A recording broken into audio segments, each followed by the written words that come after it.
The moment I realized my husband valued control over my life more than my actual life was when I found my insulin locked away in his office safe while my blood sugar spiked dangerously high. Standing in our pristine kitchen at 3 a.m, shaking and dizzy, I watched David calmly explain that my excessive medical expenses needed better management. The irony wasn't lost on me that the man who spent $200 on a single bottle of wine was rationing my $20 insulin pens. Before we jump back in, tell us where you're tuning in from, and if this story touches you, make sure you're subscribed, because tomorrow, I've saved something extra special for you. My name is Sarah Mitchell, though for the past 4 years of marriage, I've felt more like David's project than his partner. At 32, I should have been thriving in my career as a graphic designer, building the creative agency I'd dreamed about since college. Instead, I found myself tiptoeing through my own home, carefully monitoring every word and action to avoid triggering another one of David's financial interventions. The morning everything changed started like any other Tuesday in our Westfield neighborhood. David had already left for his job at First National Bank, where he advised wealthy clients on investment portfolios, while somehow never applying that same financial wisdom to our household in a way that made sense to me. I'd woken up feeling slightly off, that familiar shakiness that meant my blood sugar was climbing higher than it should. Type 1 diabetes had been my companion since I was 16, and after 16 years of managing it, I knew my body's signals intimately. I reached for my insulin pen in the bathroom cabinet where I always kept my supplies, but the small plastic case was empty. Confusion washed over me as I checked the bedroom nightstand, then my purse, then the kitchen counter. Nothing.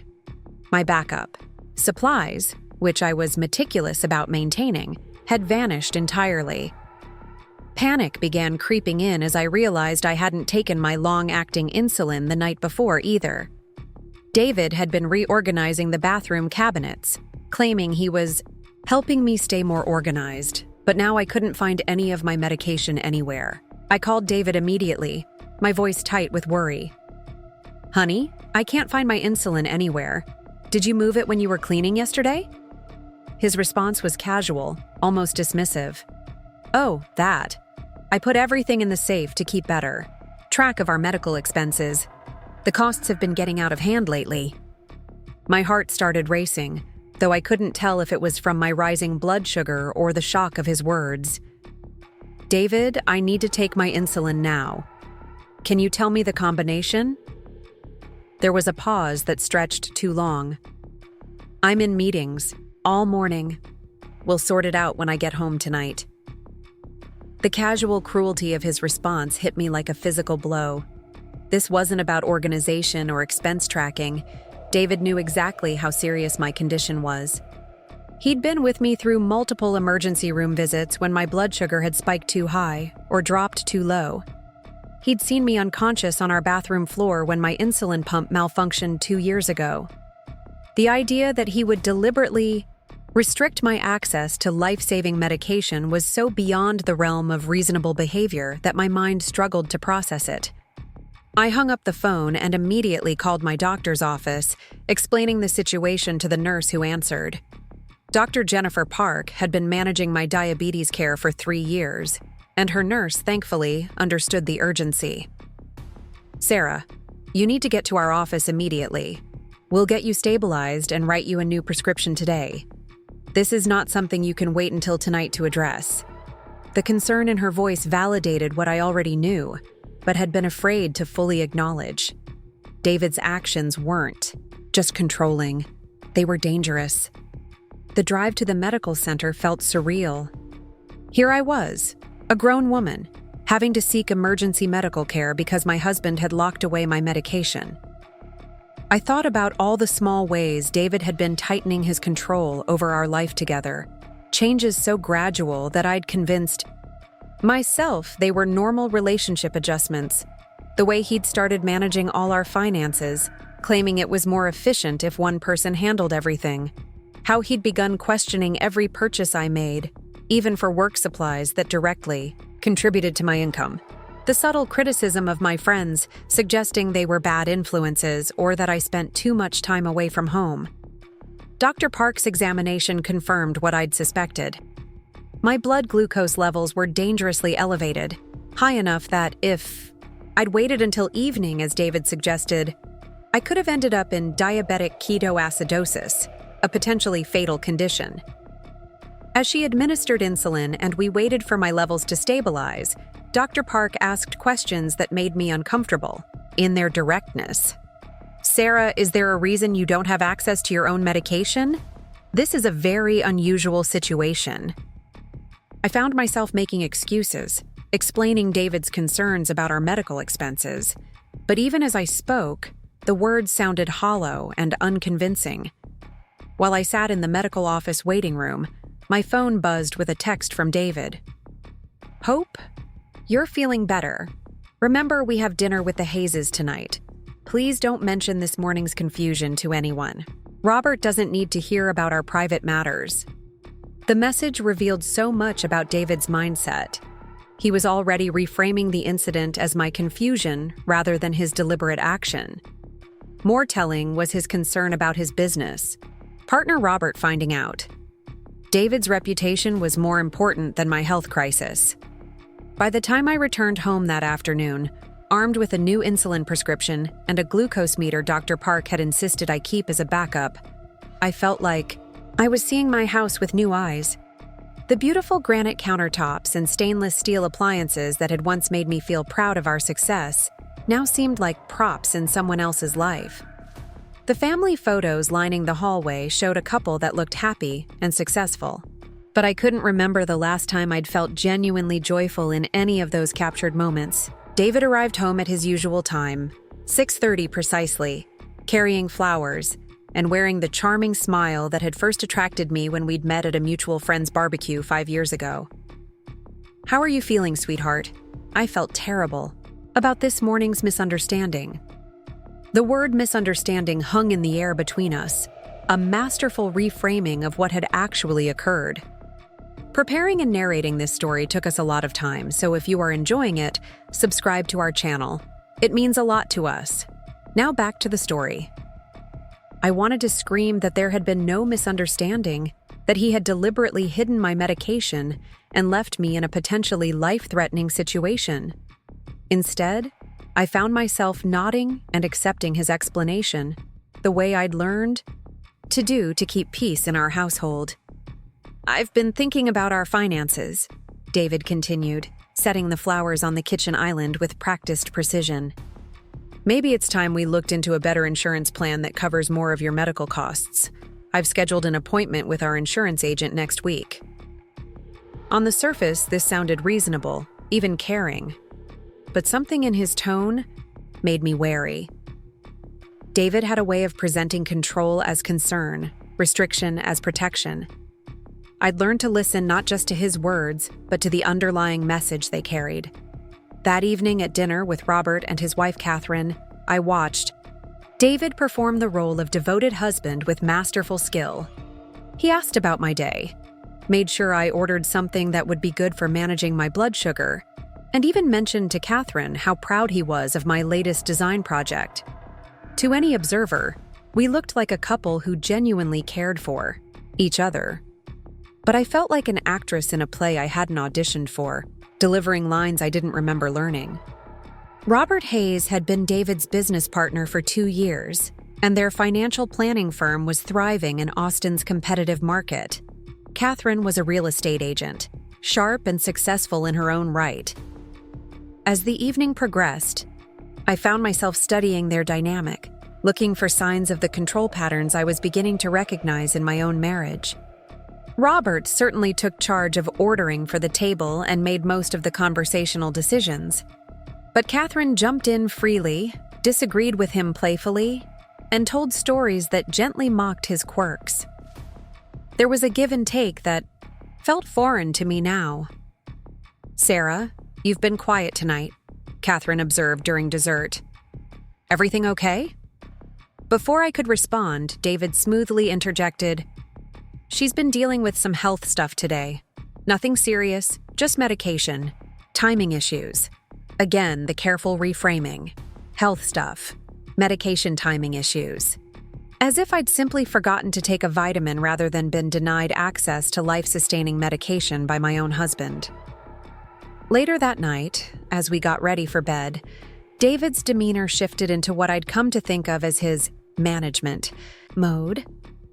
He pulled out a tablet and opened what appeared to be a detailed spreadsheet. "I've been analyzing our medical expenses over the past year," he said, settling onto the bed beside me. "Your insulin costs alone are averaging $400 a month, even with insurance. That's nearly $5,000 a year, not counting doctor visits and lab work." I stared at the numbers on his screen, feeling a familiar knot forming in my stomach. "David, you know I need insulin to live. It's not optional." He nodded sympathetically, but his expression remained businesslike. "Of course, and I'm not suggesting you don't need it. I'm just saying we need better systems in place to track and manage these expenses. The safe was step 1. Step 2 is making sure we're not overspending on brand names when generics might work just as well." The word generic sent a chill through me. I'd tried generic insulin before, and my body had reacted poorly to the different formulation. Dr. Park had specifically prescribed the brand I was using because it provided the most stable blood sugar control for my particular metabolism. "I've already tried generics," I said carefully. "They don't work as well for me." David's smile became more strained. "That's what the pharmaceutical companies want you to think. I've done research and the active ingredients are identical." This was classic David, I realized. Present himself as more knowledgeable than actual medical professionals, cite unspecified research, and frame any disagreement as me being naive or manipulated by external forces. I'd seen him use this same approach with home repair contractors, restaurant servers, and even my friends when they offered opinions he disagreed with. Somehow, I'd never recognized the pattern when it was directed at me. "I think I should discuss any medication changes with Dr. Park first," I said, trying to keep my voice neutral. David's expression hardened almost imperceptibly. "Of course. But remember, doctors make money when they prescribe expensive medications. Their incentives aren't always aligned with our financial best interests." The implication was clear. Trust David's financial analysis over my doctor's medical expertise. Choose our budget over my health outcomes. That night, I lay awake staring at the ceiling while David slept peacefully beside me. The events of the day played on repeat in my mind, but now I was seeing them differently. The locked safe wasn't about organization or expense tracking. It was about control. David was establishing that access to my medication, my literal survival, was dependent on his approval. The flowers, the dinner conversation, the spreadsheet analysis, they were all part of a performance designed to make his behavior seem reasonable and caring rather than manipulative and dangerous. I thought about Emma, my best friend since college, who worked as a nurse at Central Austin Medical Center. Emma had never particularly liked David, though she'd been diplomatic about her concerns. "He's very intense about managing things," she'd said after our wedding. "Just make sure he doesn't start managing you." At the time, I'd laughed off her comment as Emma being overly protective. Now, her words seemed prophetic. The next morning brought a new dynamic to our breakfast routine. David presented me with a small pill box, the kind elderly patients use to organize daily medications. "I thought this might help with the organization issue," he said, placing it next to my coffee cup. "I can fill it each week with the right dosages, and you won't have to worry about managing the insulin pens directly." To anyone watching, this would have looked like a thoughtful gesture from a caring husband. To me, it felt like another layer of control being added to my medical care. "I appreciate the thought," I said carefully, "but I prefer managing my own insulin. The pens give me more flexibility to adjust doses based on what I'm eating, or if my blood sugar changes throughout the day." David's jaw tightened slightly. "Sarah, we both know you've had issues with consistency. Remember last month when you forgot your evening dose? I did remember, though apparently differently than he did. I'd been working late on a design project with a tight deadline, had indeed forgotten my evening insulin, and had caught the mistake when I checked my blood sugar before bed. I'd corrected it immediately and made a note to set phone alarms for particularly busy days. But in David's retelling, this became evidence of my inability to manage my own medical care responsibly. One forgotten dose doesn't mean I need someone else controlling my medication, I said, hearing my voice getting slightly sharper. David's expression immediately shifted to wounded concern. I'm not trying to control anything. I'm trying to help you stay healthy. But if you prefer to handle it yourself and risk another dangerous spike like yesterday, that's your choice. The manipulation was so smooth I almost missed it. David had taken the dangerous spike that resulted from his locking away my medication and turned it into evidence that I needed his management to stay safe. He'd created the crisis and was now positioning himself as the solution. I felt like I was losing my grip on reality, wondering if maybe I was overreacting, if his concerns were legitimate, if I should be grateful for his attention to our finances and my health. This internal questioning terrified me more than the insulin incident itself. I'd always been confident in my judgment, decisive in my professional life, capable of managing complex design projects and difficult clients. But somehow, in my marriage, I'd become uncertain about my own perceptions and capabilities. When had I started doubting myself so much? When had David's version of events become more credible to me than my own experience? I decided to call Emma during my lunch break, needing to hear a perspective outside of David's influence. We met at Lakeside Coffee Shop, a place that had been our regular spot during college when we'd spend hours talking about our dreams and plans for the future. Emma arrived straight from her shift at the hospital, still in her scrubs, her dark hair pulled back in the practical ponytail she wore for 12-hour nursing shifts. "You look exhausted," Emma said immediately, studying my face with the trained eye of someone who spent her days assessing patient wellness. "Are you sleeping okay?" I found myself hesitating, unsure how to explain the complex mix of emotions and fears that had been keeping me awake. "David and I have been having some disagreements about my diabetes management," I said finally, testing the waters with this simplified version. Emma's expression grew more serious. "What kind of disagreements? Your diabetes has been well controlled for years." So I told her about the locked safe, the missing insulin, the emergency doctor visit, and David's new management plans. With each detail, Emma's frown deepened, and by the time I finished, she was leaning forward with an expression I'd never seen before, a mixture of concern and barely controlled anger. "Sarah," Emma said slowly, "what you're describing isn't disagreement about medical management. What you're describing is medical abuse." The words hit me like a physical blow. Medical abuse. I'd never heard the term before, but something about it resonated with terrifying clarity. "That's a pretty strong term," I said weakly, still part of me wanting to defend David, to find a more reasonable explanation for his behavior. Emma pulled out her phone and opened her notes app. "Let me ask you some questions, and I want you to answer honestly." Her voice had shifted into what I recognized as her professional mode, the tone she used when assessing patients in crisis. "Has David ever prevented you from taking medication before yesterday?" I thought about it, remembering instances where he'd questioned timing or suggested I wait until after we ate dinner or finished an activity. "Sometimes he asks me to delay doses for scheduling reasons," I admitted. "Has he ever told you that you don't really need medication or that you're exaggerating your symptoms?" This one was harder to answer because David never said these things directly.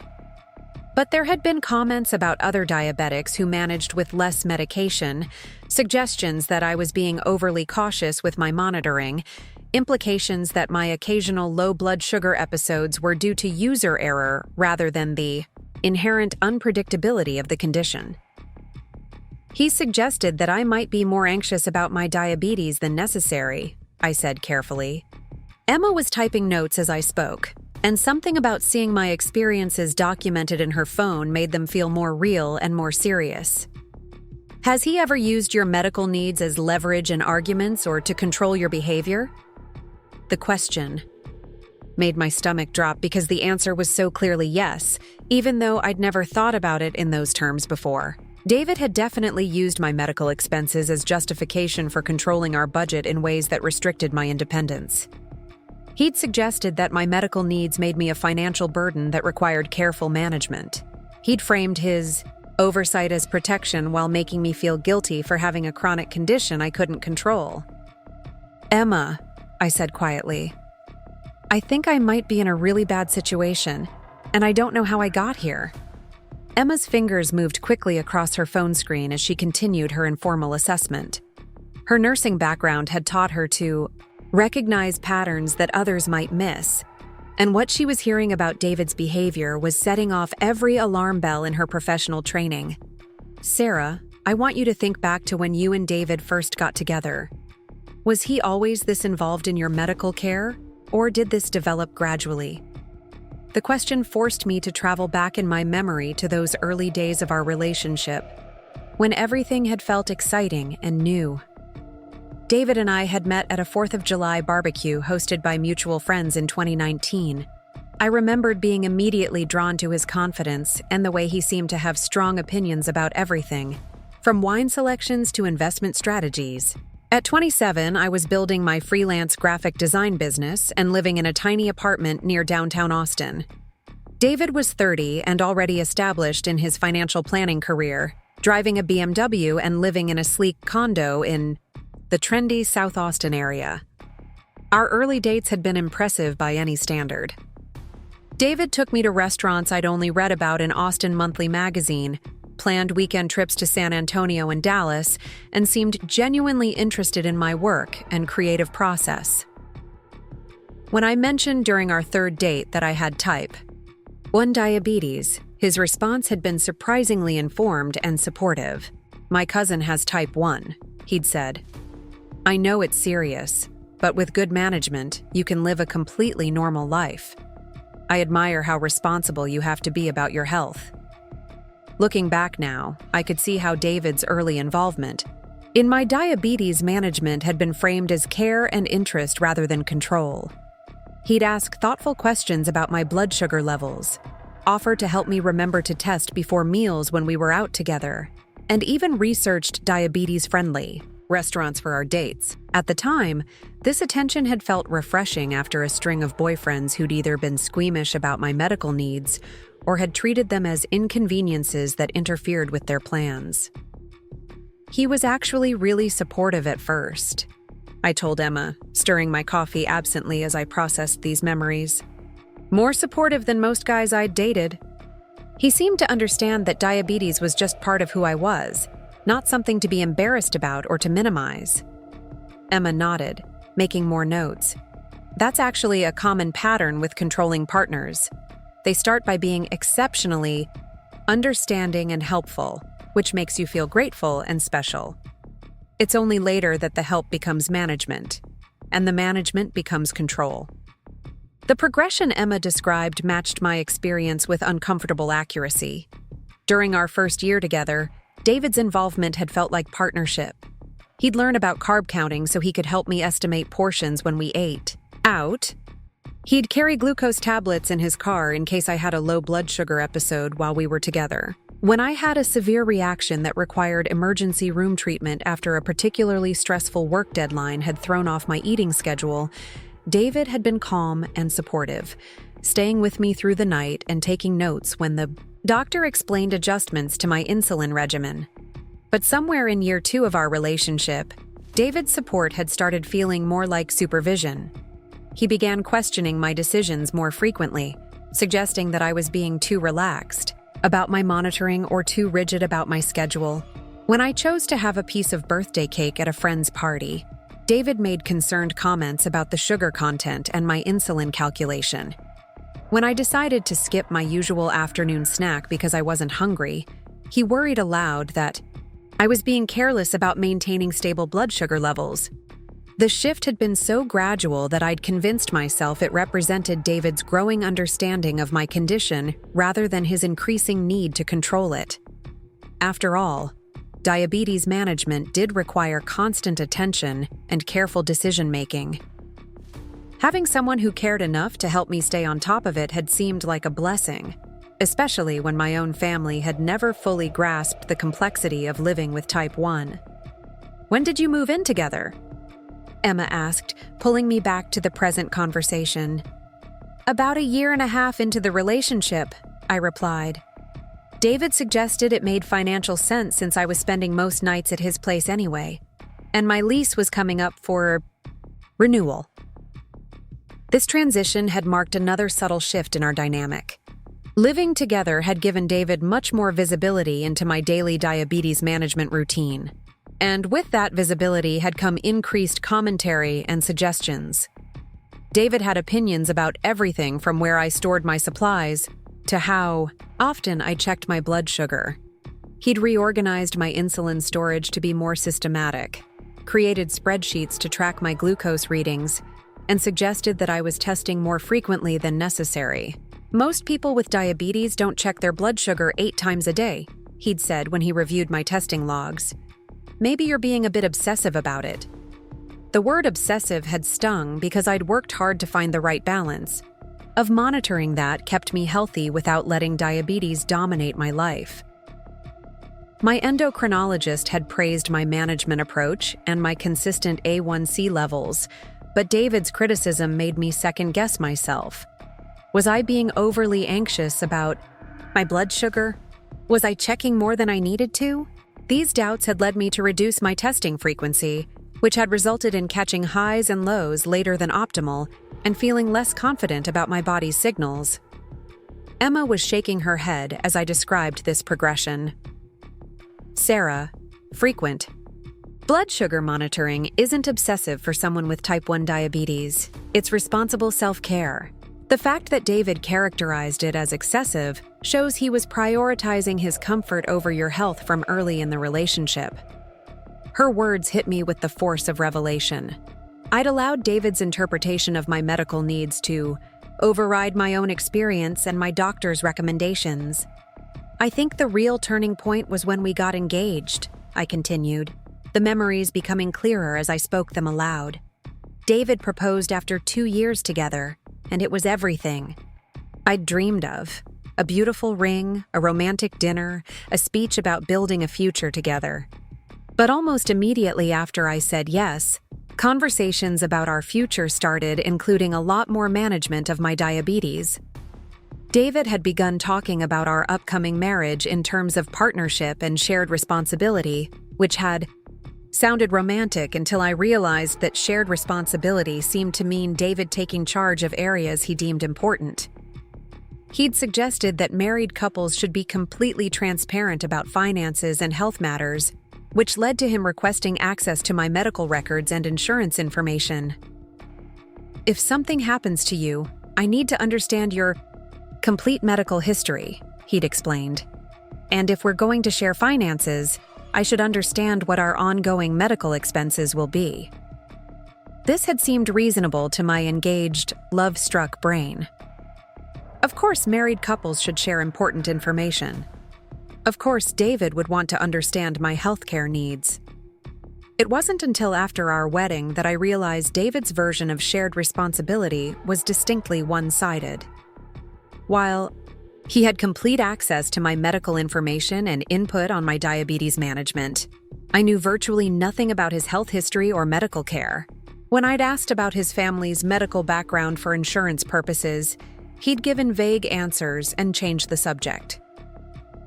"Did your diabetes management change after you got married?"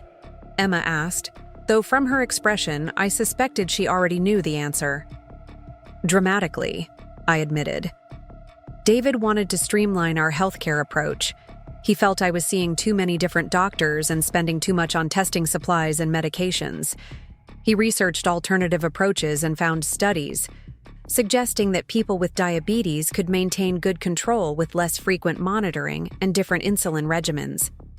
The memory of those early married months made my stomach clench with anxiety. David had been so confident in his research, so persuasive in his arguments about cost-effectiveness and simplified management. He'd presented his findings in detailed presentations, complete with charts and statistics from medical websites and diabetes forums. His approach had seemed scientific and thoughtful, especially compared to what he characterized as my emotional and habitual attachment to my current routine. Against my better judgment and despite some concerns from Dr. Park, I'd agreed to try David's modified management approach. The results had been disastrous. My blood sugar control had deteriorated significantly within weeks. I'd experienced more frequent highs and lows, felt constantly tired and moody, and had gained weight as my body struggled with the inconsistent insulin timing David's plan required. When I'd wanted to return to my previous management style, David had suggested that I wasn't giving the new approach enough time to work, and that my resistance to change was making the plan less effective. He convinced me that my poor results were due to my attitude rather than his plan, I told Emma, feeling foolish as I spoke the words. I actually started keeping secret blood sugar logs because I was embarrassed about how often my readings were out of range. I thought if David saw how badly I was doing on his system, he'd worry about me, and I didn't want to stress him out. Emma's expression had grown progressively more concerned as my story continued. Sarah, what you're describing is classic gaslighting around medical issues. David was systematically undermining your confidence in your own ability to manage, a condition you'd been successfully handling for over a decade. The fact that you started hiding your blood sugar readings to protect his feelings shows how completely he'd flipped the script on who was responsible for your health outcomes. The weight of Emma's observation settled over me like a heavy blanket. I had indeed taken responsibility for protecting David from the consequences of his management approach, even when those consequences included my own declining health. When my quarterly lab results had shown a significant increase in my A1C levels, indicating poor blood sugar control over the previous 3 months, I'd been the one to apologize to David for not following his plan effectively enough. Dr. Park had been diplomatic but firm about the need to return to my previous management style. Sarah, your A1C has jumped from 6.8 to 8.3, which puts you at much higher risk for complications. We need to go back to what was working for you before. I'd expected David to be relieved that we had a clear path back to better health outcomes. But instead, he'd been frustrated with Dr. Park's recommendations and had suggested that she was too conservative in her approach and too quick to default to expensive solutions. David actually suggested I get a second opinion, I continued, remembering the shock I'd felt at his response to Dr. Park's concerns. He said endocrinologists have financial incentives to keep patients on complex management regimens, and that a family practice doctor might have a more balanced perspective. The suggestion that Dr. Park, who had been managing my diabetes expertly for years, was somehow financially motivated to provide inappropriate care had been deeply unsettling. But by that point in our marriage, David's interpretations of events had become my default framework for understanding situations. If David thought Dr. Park was being overly cautious, maybe she was. If David believed I was capable of managing my diabetes with less medical intervention, maybe I should trust his confidence in me. The fact that my body was clearly telling us different story through consistently elevated blood sugar readings had become secondary to maintaining harmony in my marriage and supporting David's vision of our partnership. Emma was typing rapidly on her phone, and I could see her jaw tightening as she processed what I was sharing. "Did you get that second opinion?" she asked. I nodded, remembering the appointment with Dr. Rodriguez at a family practice clinic that David had researched and recommended. The family doctor basically agreed with Dr. Park, but was less definitive about it. He said there were multiple ways to manage type 1 diabetes and that different approaches worked for different people. What I hadn't mentioned to Emma, and had barely admitted to myself at the time, was that David had insisted on attending that appointment with me. He'd positioned himself as my supportive husband who wanted to understand my treatment options, but his presence had dramatically changed the dynamic of the consultation. Instead of a conversation between me and the doctor about my experience with different management approaches, it had become a three-way discussion where David's questions and concerns dominated the agenda. David had come prepared with printed research and specific questions about cost-effective diabetes management. He'd mentioned his concerns about my previous doctor's expensive treatment recommendations and had asked about alternative approaches that might provide adequate care at lower cost. The family doctor, perhaps intimidated by David's preparation and apparent knowledge, had provided the less definitive responses that David later used to justify continuing with his management modifications. After that appointment, David felt vindicated in his approach, I told Emma. He said it proved that Dr. Park was being overly aggressive with treatment and that we could manage my diabetes more simply and affordably. The irony was that my health outcomes continued to be poor under David's management. But by then, he had explanations for every setback that placed responsibility on factors other than his approach. When I had episodes of very high blood sugar, David attributed them to work stress or poor sleep rather than inadequate insulin dosing.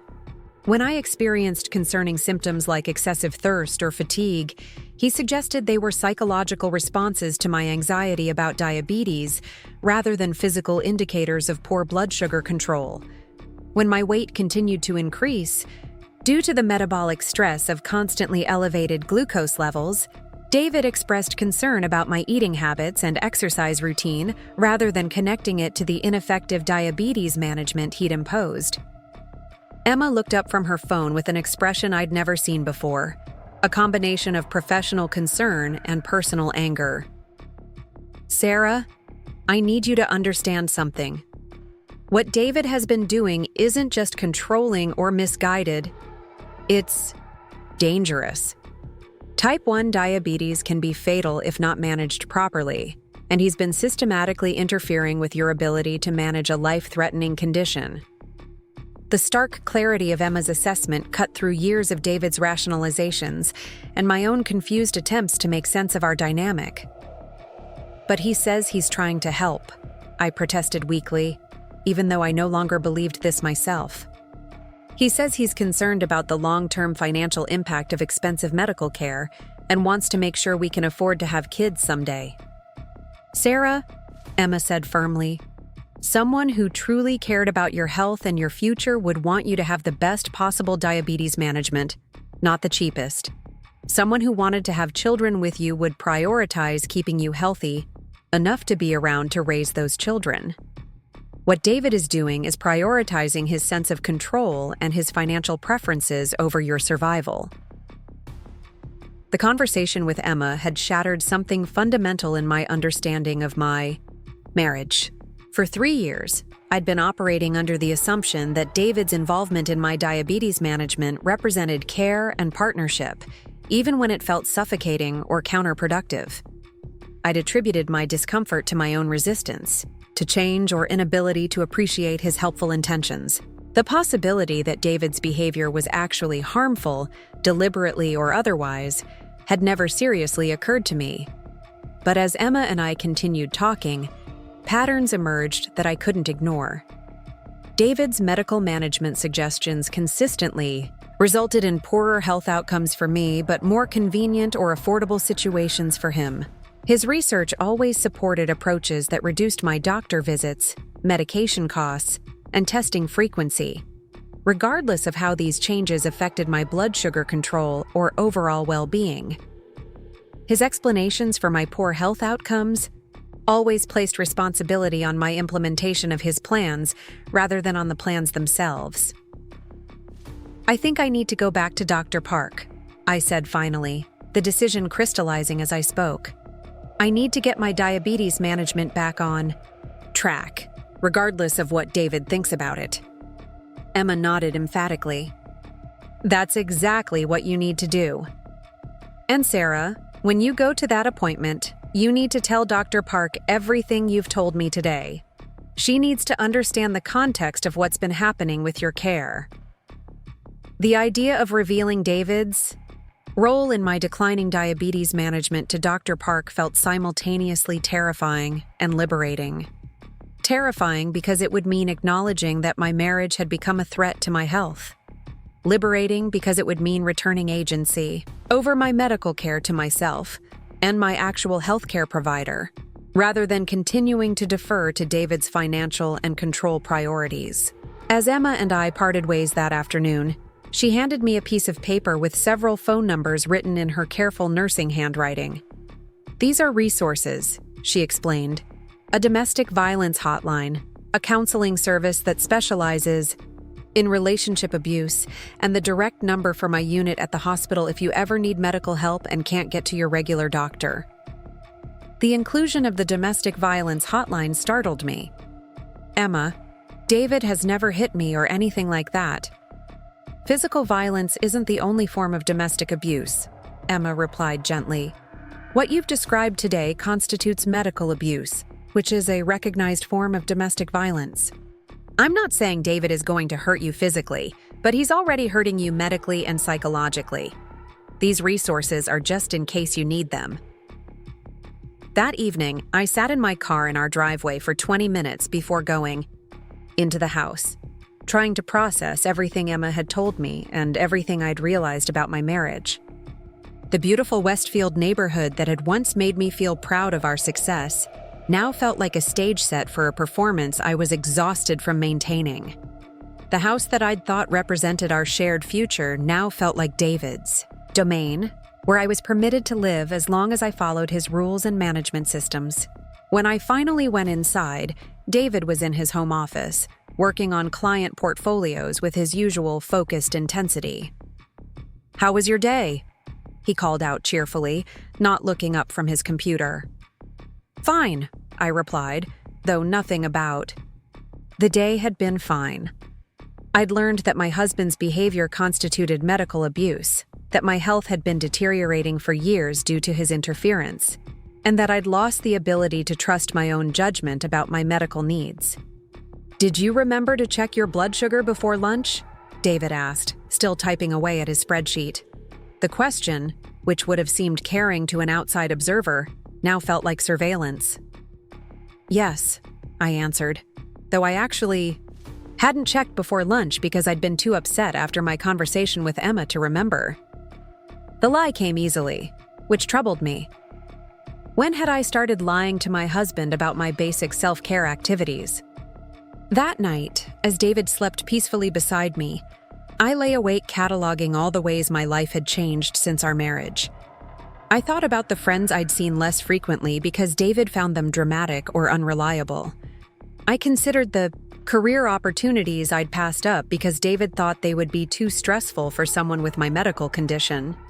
I reflected on the hobbies and activities I'd abandoned because they interfered with David's preferred schedule or seemed frivolous given our financial goals. Most significantly, I examined how my relationship with my own body and health had deteriorated under David's management approach. I'd gone from being confident and competent in managing my diabetes to being anxious and uncertain about every decision. I'd stopped trusting my body's signals because David's interpretations of my symptoms had become more authoritative than my own experience. I'd begun viewing my medical needs as burdens and inconveniences rather than simple facts of life that required appropriate attention. The realization that hit me hardest was that I'd completely lost touch with my own preferences and priorities. When David asked what I wanted for dinner, I automatically suggested options that would make his evening easier rather than foods I actually craved. When he planned weekend activities, I enthusiastically agreed with his choices without considering whether they appealed to me. When he made suggestions about my work schedule or client interactions, I implemented them without questioning whether they aligned with my professional goals or values. I'd become so focused on being the kind of wife David wanted, the kind of partner who appreciated his help and supported his leadership, that I'd forgotten how to be myself. The woman who had built a successful freelance design business through determination and creativity had somehow transformed into someone who needed permission and guidance for basic life decisions. The confident diabetes management I developed over 16 years had been replaced by anxious deference to someone with no medical training or personal experience with the condition.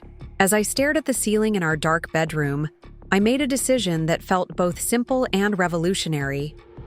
Tomorrow, I would call Dr. Park and schedule an appointment to discuss my diabetes management without David's input or involvement. I would tell her the truth about what had been happening and ask for her professional guidance on returning to effective blood sugar control. I would stop protecting David from the consequences of his management approach and start protecting myself from its harmful effects. The decision felt like taking my first deep breath after years of holding it, simultaneously natural and terrifying. I was choosing my health over David's control, my medical provider's expertise over his research, my own experience over his interpretations. For the first time in years, I was putting my survival first, and while I didn't yet understand all the implications of that choice, I knew it was the right one. The appointment with Dr. Park that I scheduled the next morning felt like an act of rebellion, though I told myself it was simply responsible healthcare. I specifically requested a time when David would be at work, something I'd never done before. For 3 years of marriage, David had attended every medical appointment with me, claiming he wanted to stay informed about my health and be able to help implement any treatment changes. I'd appreciated having him there initially, thinking it showed how much he cared about my well-being. Now, sitting in Dr. Park's familiar office without David's presence, I felt both nervous and oddly free. The walls were covered with her medical degrees and certifications, reminders of the expertise that David had taught me to question. Dr. Park entered with her usual warm smile, but her expression grew concerned as she reviewed my recent lab results and blood sugar logs. "Sarah, I have to say I'm worried about the trajectory we're seeing here," she began, settling into her chair across from me. "Your A1C has continued to climb despite our discussions about management adjustments.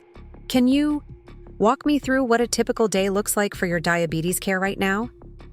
The question seemed simple enough, but as I began to describe my current routine, I realized how many of my decisions were actually David's decisions that I'd learned to implement without question.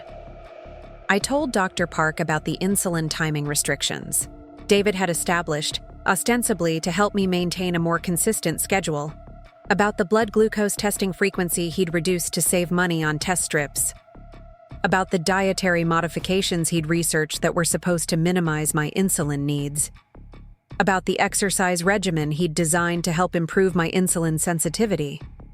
With each detail, Dr. Park's frown deepened, and she began taking notes with increased urgency. "Sarah," Dr. Park said carefully when I finished my explanation, "many of the modifications you've described contradict standard diabetes management principles. Who suggested these changes?" The question hung in the air between us, and for the first time, I found myself unable to frame David's involvement in a positive light. "My husband has been researching cost-effective diabetes management approaches," I said weakly. "He's found studies suggesting that people with type 1 can maintain good control with less intensive monitoring." Dr. Park set down her pen and looked at me directly. "Sarah, I need you to understand something. Type 1 diabetes is not a condition that can be managed effectively through cost-cutting measures. The research your husband is referencing likely applies to type 2 diabetes, which is a fundamentally different disease with different management requirements. What you've described today explains why your blood sugar control has deteriorated so significantly." The relief I felt at having a medical professional validate my concerns was overwhelming. For months, I'd been questioning whether my poor diabetes outcomes were due to my own inadequacy or resistance to David's helpful suggestions. Dr. Park's clear statement that David's management approach was inappropriate and harmful gave me permission to trust my own experience again. "I want to return to my previous management routine," I said, surprising myself with how definitive I sounded. The approach we were using before I got married was working well for me. Dr. Park nodded immediately. "That's exactly what I was going to recommend. We need to get you back on an insulin regimen that matches your actual physiological needs. not someone else's financial preferences. As Dr. Park wrote new prescriptions and adjusted my insulin doses back to effective levels, she asked questions that made me increasingly uncomfortable. "Sarah, does your husband typically attend medical appointments with you?" When I confirmed that he did, she continued, "Does he participate in the discussions, or does he primarily observe?" I had to admit that David dominated most of the conversations, asking detailed questions about costs and alternatives, while I sat quietly listening to his concerns being addressed. "Has your husband ever discouraged you from following medical recommendations or seeking care?" This question was harder to answer because David never directly told me not to follow doctor's orders. Instead, he expressed concerns about overtreatment, questioned the necessity of frequent appointments, and presented alternative approaches that happened to align with his preferences for lower medical expenses and simplified routines. Dr. Park's questions continued, each one illuminating another aspect of how David's involvement had compromised my medical care. "Do you feel comfortable disagreeing with your husband about medical decisions?" I realized I couldn't remember the last time I'd openly disagreed with David about anything related to my diabetes, or anything else for that matter. His research was always so thorough, his arguments so logical, his concern for our financial future so apparently sincere. "Sarah," Dr. Park said gently, "what you're describing sounds like medical coercion. Your husband may have good intentions, but his interference in your diabetes management is putting your health at serious risk. Type 1 diabetes can lead to life-threatening complications if not properly managed, and some of the modifications you've described could result in diabetic ketoacidosis or severe hypoglycemia." The stark medical terminology made my situation feel suddenly urgent and frightening. I'd been so focused on trying to be a good wife and partner that I'd lost sight of the fact that my life was literally at stake. "What should I do?" I asked, feeling overwhelmed by the implications of what Dr. Park was telling me. How do I go back to proper management when David is so invested in his approach? Dr. Park considered this carefully. "The most important thing is your safety and health. I'm going to write prescriptions for all the supplies and medications you need for optimal diabetes management. I'm also going to schedule you for monthly appointments so we can monitor your progress closely as we transition back to effective treatment."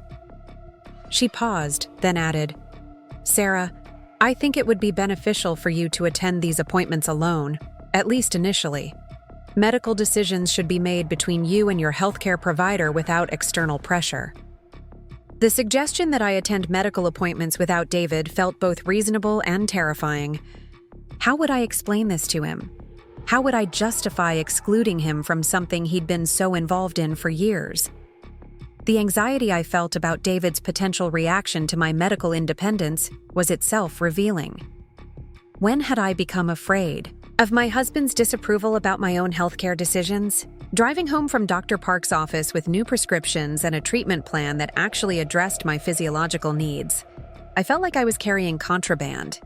The insulin pens in my purse represented a direct contradiction to David's management philosophy, and I knew he would view my decision to seek medical care without his input as a betrayal of our partnership. The fact that I was already strategizing about how to hide my proper medical care from my husband struck me as profoundly wrong. That evening, David noticed the pharmacy bag immediately when I walked into the kitchen. "What's that?" he asked, his tone casual but his eyes sharp with interest.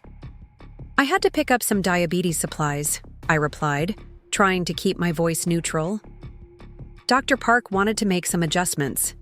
David's expression shifted to the concerned disappointment I'd learned to dread. "You saw Dr. Park today?" I thought. "We'd agreed that you were going to try the new management approach for at least 6 months before making any changes." The word "agreed" hung between us, loaded with implication. I hadn't agreed to try David's approach for 6 months. He'd suggested that timeline, and I'd failed to object, which he'd interpreted as agreement. This pattern of David making unilateral, decisions, and then characterizing my lack of resistance as consensus had become standard in our relationship. But I was finally beginning to recognize it as manipulation rather than partnership. My A1C results were concerning, I said, pulling the lab report from my purse. Dr. Park felt we needed to make immediate changes to prevent complications. David took the report and studied it with the intense focus he usually reserved for client financial analyses. 8. 3 isn't that bad, he said finally. It's elevated, but not dangerous. Dr. Park is probably overreacting because she makes more money when you use more expensive insulin. The casual way David dismissed both my health concerns and Dr. Park's medical expertise was breathtaking. An A1C of 8. 3 indicated poor blood sugar control that put me at significant risk for serious complications, but David was minimizing this because it didn't align with his preferred narrative. His suggestion that Dr. Park was financially motivated to prescribe appropriate treatment was particularly galling, given that David's management approach was clearly motivated by his desire to reduce our medical expenses. David, I trust Dr. Park's medical judgment, I said, hearing my voice become firmer than it had been in months. She's been managing my diabetes successfully for years, and I want to return to an approach that actually works. David's expression darkened, and I saw a flash of something I'd never noticed before. Not concern or disappointment, but anger at being challenged. Sarah, we've been over this, he said, his voice taking on the patient tone he used when explaining financial concepts. To clients he considered unsophisticated, Dr. Park has a vested interest in keeping you on expensive treatment regimens. She's not considering our long-term financial goals or our plans to start a family. Sometimes we have to make difficult decisions that prioritize our future over immediate convenience. The characterization of my diabetes management as immediate convenience rather than essential healthcare was so reductive and dismissive that I felt my own anger beginning to rise. This isn't about convenience, I said, my voice sharper than I'd intended. This is about preventing complications that could affect my ability to have children or be around to raise them. David's response was swift and calculated. If you're really concerned about your ability to have children, maybe we should talk about the stress you've been under lately. Stress affects blood sugar more than insulin timing does. Your job has been demanding. You've been spending a lot of time with Emma, who always gets you worked up about things, and now you're creating conflict about medical issues that we'd already resolved. The way David redirected the conversation from my legitimate health concerns to my supposed stress and external influences was masterful manipulation. He'd taken my assertion that I needed proper diabetes management and turned it into evidence that I was unstable, overly influenced by others, and creating unnecessary conflict. The implication was that my desire to follow medical recommendations was itself a symptom of poor judgment rather than responsible self-care. But this time, David's manipulation tactics didn't work.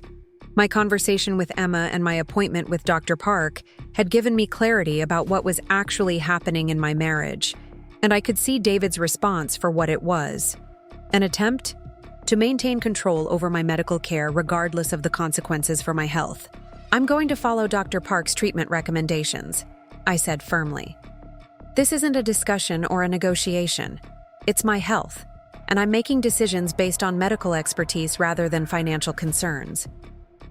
The words felt foreign, coming out of my mouth after years of deferring to David's preferences, but they also felt powerfully true.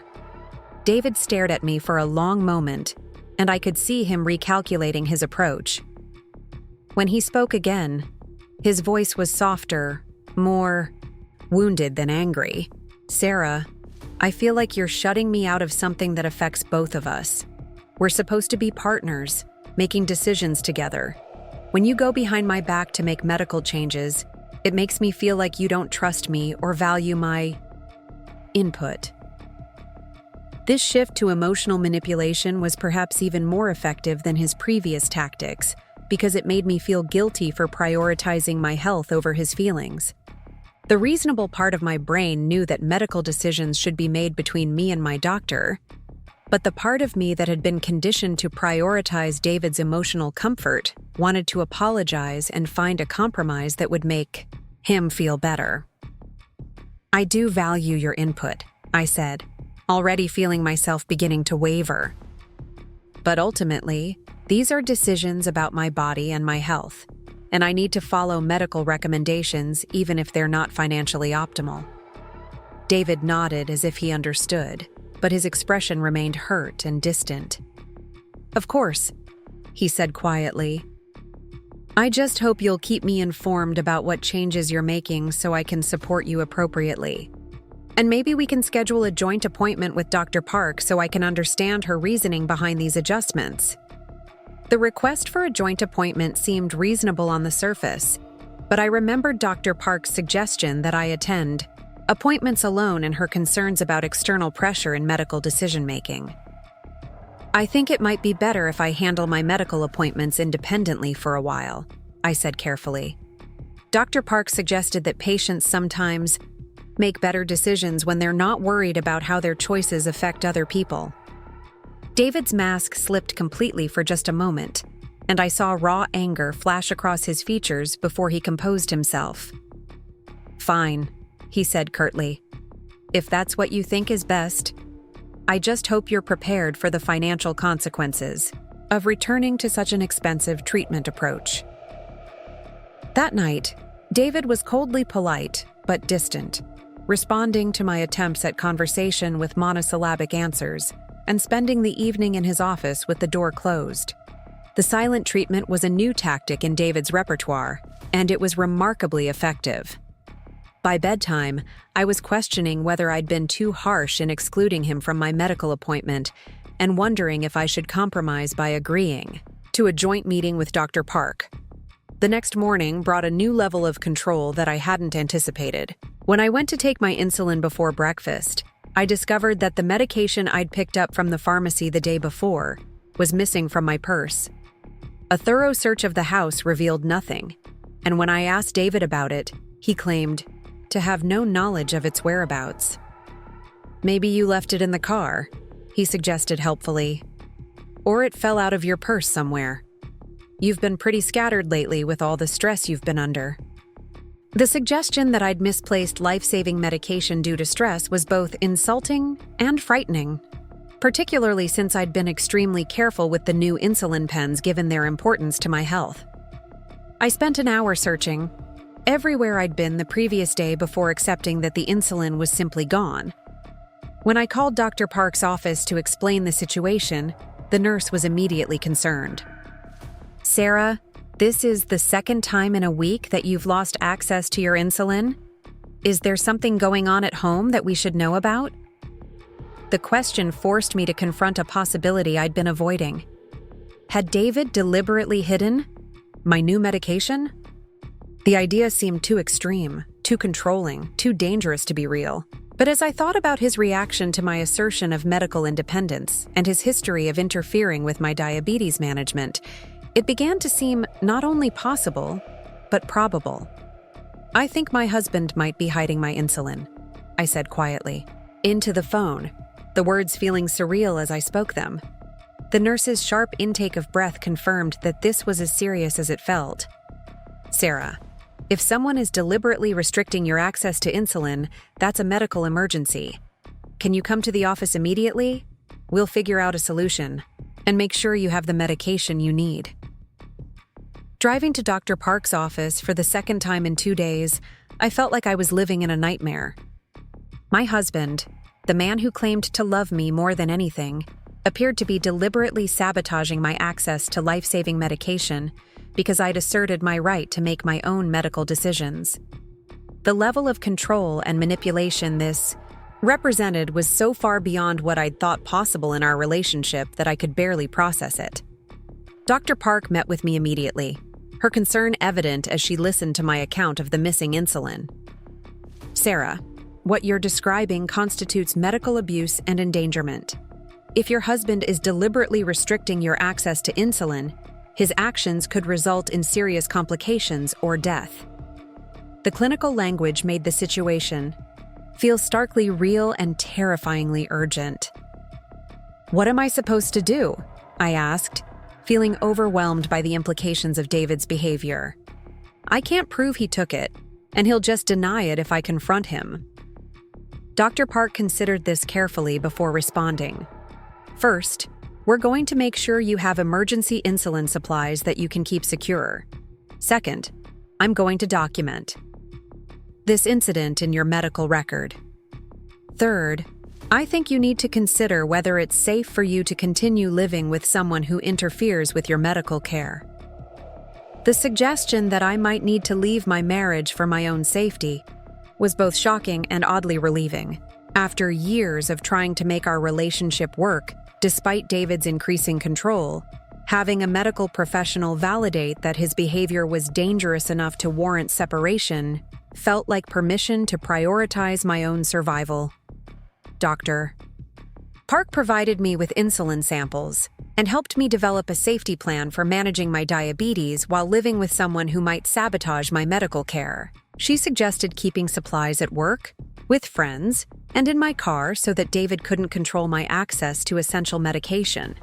She also gave me resources for domestic violence support, emphasizing that medical abuse was a recognized form of intimate partner violence. That afternoon, I called Emma from my car in the hospital parking lot, too shaken to drive home immediately.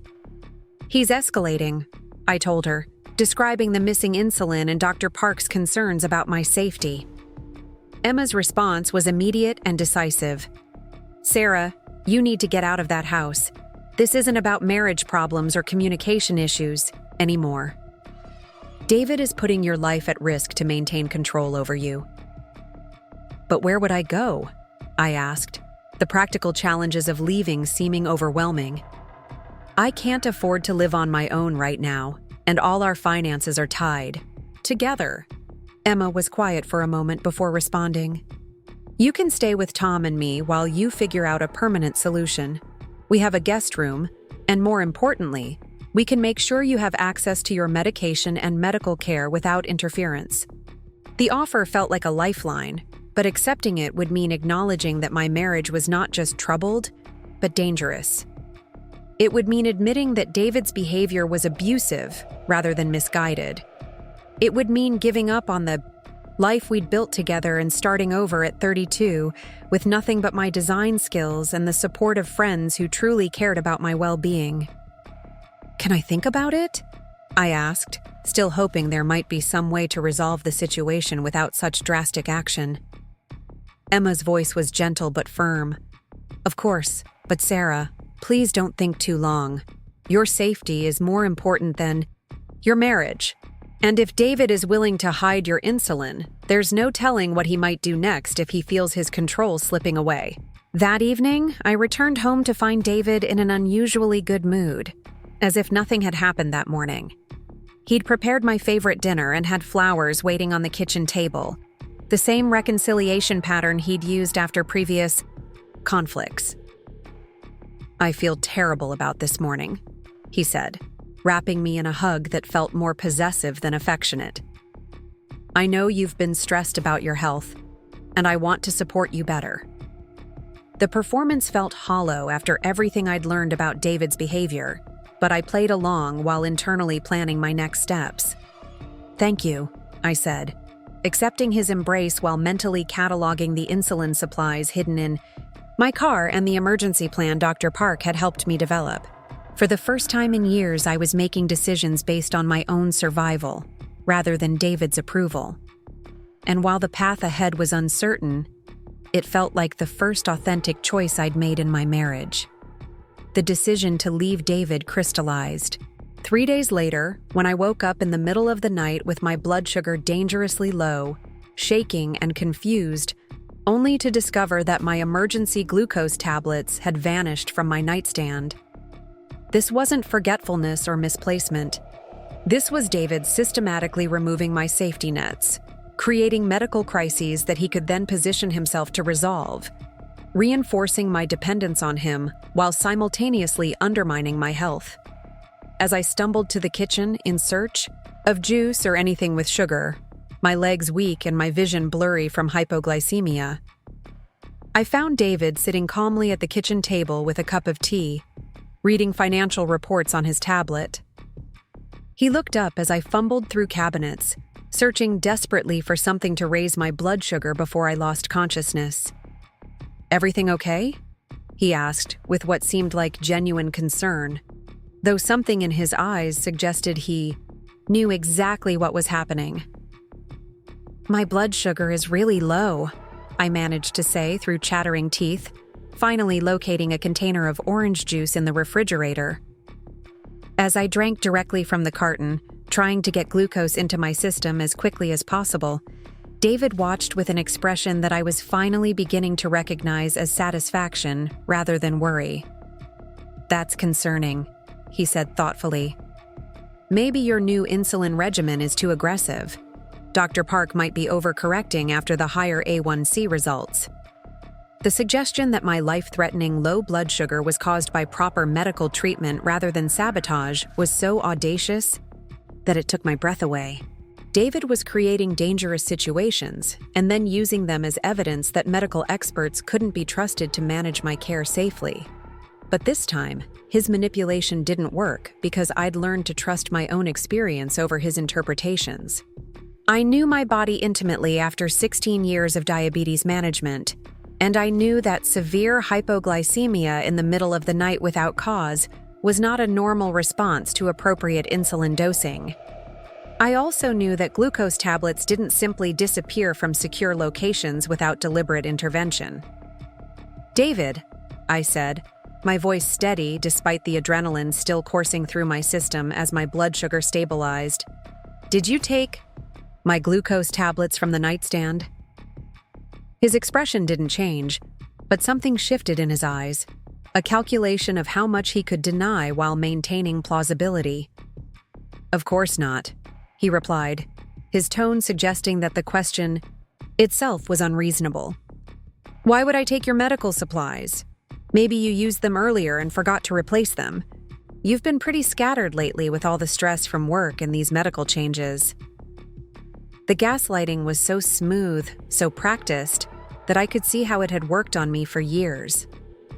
David was taking my legitimate concerns about his behavior and reframing them as evidence of my own confusion and unreliability.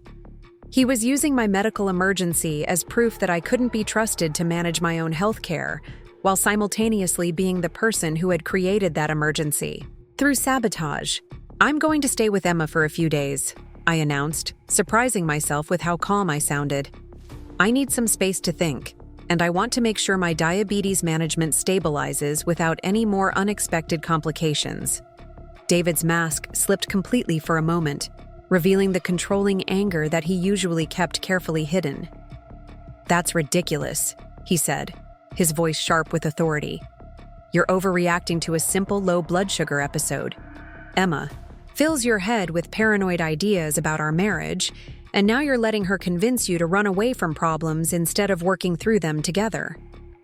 The accusation that Emma was manipulating me into leaving was particularly rich, coming from someone who had spent years systematically undermining my independence and medical care. But David's immediate shift to anger and blame when faced with the possibility of losing control revealed everything I needed to know about his true priorities. "This isn't about Emma," I said firmly. "This is about my safety and my health. I can't live with someone who interferes with my medical care, whether intentionally or not." The phrase, "whether intentionally or not," was my attempt to give David an opportunity to claim that his behavior had been accidental, that he'd been trying to help rather than harm. Instead, David doubled down on control tactics. "Sarah, you're not thinking clearly. Low blood sugar affects cognitive function, and you're making major life decisions while your judgment is impaired. Why don't you go back to bed, and we can discuss this rationally in the morning when your blood sugar is stable?"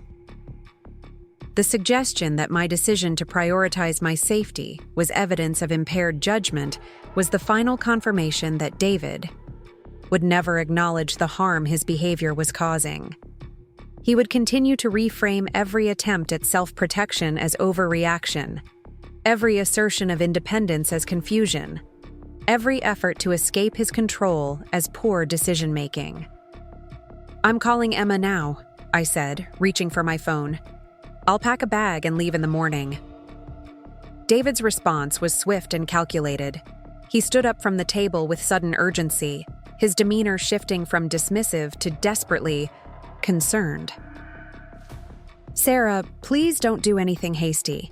If you're really worried about your diabetes management, let's schedule an appointment with Dr. Park together. We can work through this as a team instead of you running away to Emma's house where no one understands your medical needs like I do." The offer to involve Dr. Park was tactical rather than genuine, designed to give David another opportunity to control the narrative and manipulate medical discussions. But the suggestion that Emma's house was somehow unsafe for my medical care, because Emma didn't understand my needs, revealed David's fundamental arrogance. Emma was a registered nurse with extensive training in diabetes management, while David was a financial planner whose medical knowledge came from internet research and a desire to reduce healthcare expenses. "Emma is a nurse," I reminded him. "She's actually more qualified to help with medical emergencies than you are." David's expression darkened at this challenge to his authority. "Emma sees you as a victim instead of a partner. She doesn't understand the financial pressures we face or the long-term planning we're trying to do. She just wants to create drama and convince you that everyone who cares about you is actually trying to hurt you." The projection was breathtaking. David was accusing Emma of exactly what he had been doing for years, convincing me that people who wanted to help me were actually threats while positioning himself as my only reliable source of support and guidance. The irony that he was criticizing Emma for seeing me as a victim while actively victimizing me was almost laughable. I called Emma from the bedroom while David paced in the hallway outside, his agitation increasing as he realized that his usual control tactics weren't working. Emma answered on the second ring, immediately alert despite the late hour. "Sarah? What's wrong?" "I need to come stay with you," I said quietly, conscious that David was listening to every word. "Tonight, if possible. Something happened with my blood sugar and I don't feel safe here anymore." Emma's response was immediate and reassuring. "Of course. Tom and I will come get you right now. Pack whatever you need for a few days and we'll figure out the rest tomorrow." The unconditional support in her voice was such a contrast to David's conditional care that I almost started crying. Emma wasn't questioning my judgment or suggesting that I was overreacting. She was simply responding to my request for help with immediate action. Packing felt surreal, like I was preparing for a trip I'd never planned to take. I gathered my diabetes supplies first, ensuring that I had enough insulin, test strips, and emergency glucose tablets to maintain proper medical care without David's interference. Then I packed clothes, my laptop for work, and a few personal items that felt essential to my identity. David watched from the doorway as I packed, his expression cycling through anger, hurt, and manipulation with practiced ease. "Sarah, this is a mistake," he said, his voice taking on the wounded tone that had always been effective at making me feel guilty for disappointing him. "We've built a life together and you're throwing it away because Emma has convinced you that I'm some kind of monster." "I'm not throwing anything away," I replied, folding clothes with mechanical precision to avoid looking at him directly. "I'm protecting my health and safety until we can figure out how to address the problems in our relationship." The suggestion that our marriage might be salvageable was probably false hope, but it felt safer to frame my departure as temporary rather than permanent. "Problems?" David's voice rose slightly. "The only problem is that you've let Emma poison your mind against me. Before she started filling your head with paranoid theories, we were happy. We were building something together, planning for our future, working as a team. The rewriting of our relationship history was so complete that I wondered if David actually believed his own narrative. Had we ever really been happy, or had I simply been compliant? Had we been working as a team, Or had I been following his leadership without question?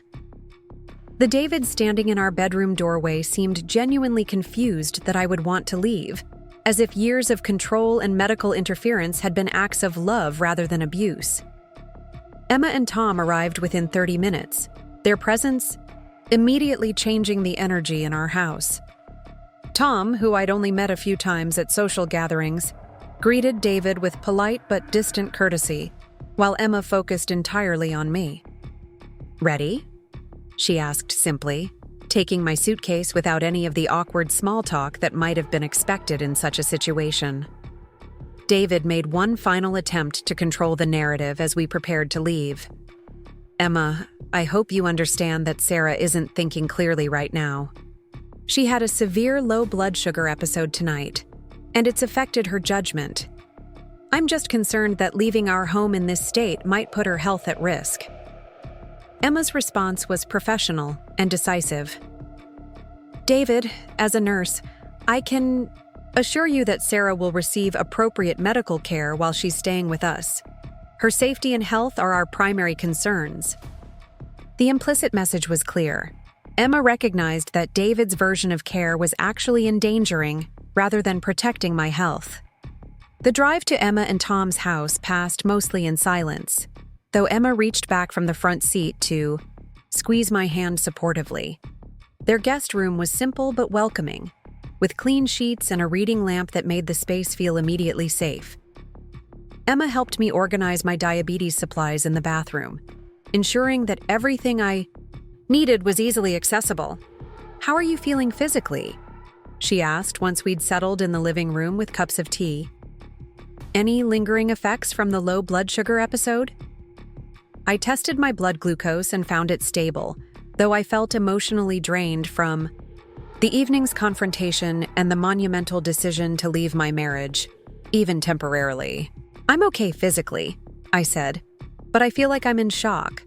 3 months ago, I thought David and I had a strong marriage with some minor communication issues. Now I'm sleeping in your guest room because I'm afraid he's trying to control my medical care to the point of endangering my health." Tom, who had been quietly supportive throughout the evening, spoke up for the first time since we'd arrived. "Sarah, from an outside perspective, what you're describing isn't minor communication issues. It's systematic abuse disguised as care. The fact that you're questioning your own judgment about your safety shows how effective his manipulation has been." The validation from Tom, who barely knew me but could see the situation clearly without the emotional complications of our relationship, was powerfully affirming. David had spent years convincing me that my perceptions were unreliable, and that his interpretations of events were more accurate than my own experience. Having neutral observers confirm that my concerns were legitimate helped me trust my own judgment again. That night, I slept more soundly than I had in months, despite being in an unfamiliar bed in the middle of a personal crisis. The absence of David's surveillance and control created a sense of safety I hadn't realized I'd been missing. I woke up naturally rather than to an alarm, tested my blood sugar without anyone questioning the frequency or necessity, and took my insulin without having to justify the dosage or timing to anyone. The simple act of managing my diabetes independently, without interference or commentary, felt revolutionary after years of David's oversight. I realized how much mental energy I'd been expending on anticipating his reactions to my medical decisions and modifying my care to avoid his criticism or concern. Emma had already left for her shift at the hospital when I woke up, but she'd left coffee made and a note reminding me to call Dr. Park to update her on my change of living situation. Tom was working from home and offered to drive me to any appointments I needed. An offer that felt both generous and necessary since David had always controlled our shared vehicle usage. The call to Dr. Park's office was easier than I'd expected. When I explained that I'd left my husband temporarily due to concerns about medical interference, the nurse immediately scheduled an emergency appointment to assess my current diabetes, control, and discuss safety planning. Dr. Park's response when I described the previous night's episode was swift and serious. "Sarah, what you've described constitutes medical endangerment. If your husband is deliberately removing your emergency glucose supplies, he's creating potentially fatal situations. She documented everything carefully and provided me with additional emergency supplies to keep at Emma's house. I'm also going to refer you to a counselor who specializes in domestic abuse cases. Medical abuse is a recognized form of intimate partner violence, and you deserve professional support as you navigate this situation. The appointment with the domestic violence counselor, Dr. Rebecca Martinez, was scheduled for the following week. In the meantime, Dr. Park helped me develop a comprehensive safety plan for managing my diabetes while potentially facing continued interference from David. This included keeping supplies in multiple secure locations, maintaining detailed medical records that documented any suspicious incidents, and establishing a support network of people who could provide emergency assistance if needed. David called repeatedly throughout the first day, leaving voicemails that cycled through anger, hurt, manipulation, and false concern. His messages revealed the full range of tactics he'd been using to control me, now concentrated into desperate attempts to regain influence over my decisions.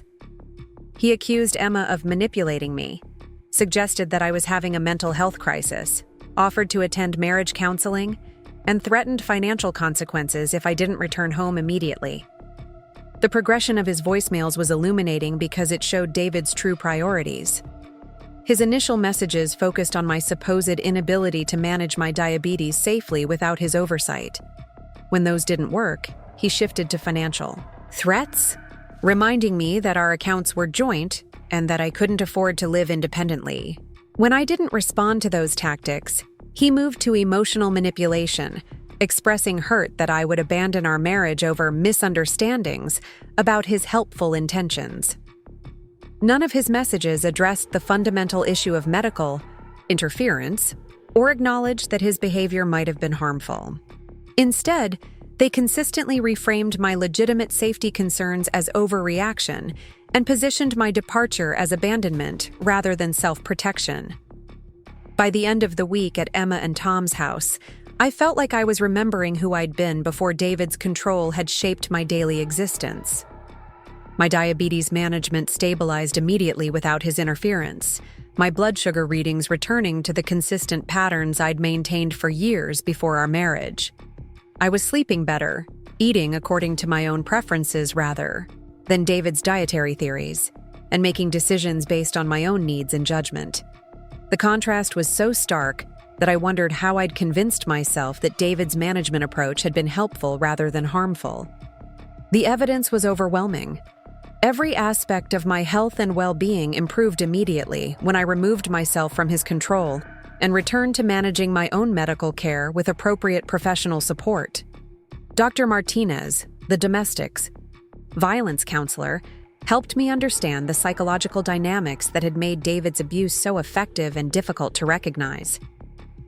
Medical abuse is particularly insidious, she explained during our first session, because it's often disguised as care and concern.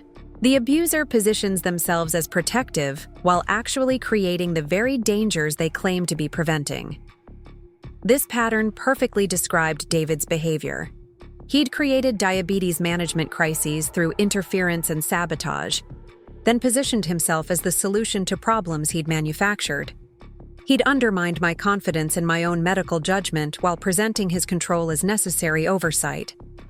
He'd isolated me from medical professionals who might have recognized the abuse while claiming that he was protecting me from overtreatment and exploitation.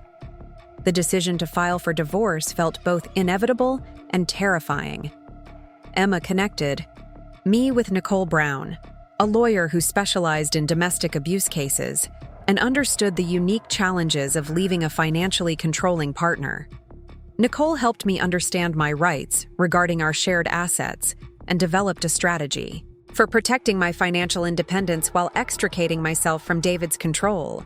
Financial abuse often accompanies medical abuse, Nicole explained as we reviewed our joint accounts and assets. Abusers use money as another form of control, making their victims feel dependent and unable to leave. David had indeed managed our finances in ways that maximized my dependence on him while minimizing my independent resources, though he'd framed this as efficient household management rather than control. The process of reclaiming my financial independence was complicated by years of joint accounts and shared assets, but Nicole guided me through the legal steps necessary to secure my own resources. We opened new accounts in my name only, transferred funds according to legal requirements, and established financial structures that David couldn't manipulate or control. David's reaction to the divorce papers was explosive and revealing. His lawyer contacted Nicole with threats and accusations, suggesting that I was mentally unstable due to diabetes-related cognitive issues, and that my decision to leave was evidence of impaired judgment. The audacity of using my medical condition as grounds for questioning my legal capacity was breathtaking, particularly since David's interference with my medical care had been the reason for my departure. Nicole's response was swift and decisive. She provided David's lawyer with documentation from Dr. Park, confirming my mental competency and detailing the medical abuse I'd experienced. She also threatened to pursue criminal charges for medical endangerment if David continued to interfere with my health care or spread false claims about my mental capacity. The divorce proceedings revealed the full extent of David's deception about our finances. He'd been hiding money in accounts I didn't know existed while claiming that my medical expenses were straining our budget. He'd been using my diabetes costs as justification for controlling our spending while secretly maintaining a substantial emergency fund that he'd never mentioned during his lectures about medical expense management. Most significantly, David had been receiving insurance reimbursements for my medical expenses that he'd never told me about. While he'd been complaining about the cost of my insulin and testing supplies, he'd been collecting hundreds of dollars in insurance reimbursements that he'd deposited into his personal accounts. My medical needs hadn't been the financial burden he'd claimed. They'd actually been generating income that he'd hidden from me. The discovery of David's financial deception was almost as shocking as his medical abuse. For years, he'd used my diabetes as a justification for controlling our budget and limiting my independence, claiming that my medical needs were too expensive to manage without his careful oversight. In reality, my medical expenses were largely covered by insurance, and David had been profiting from my condition while making me feel guilty for having healthcare needs.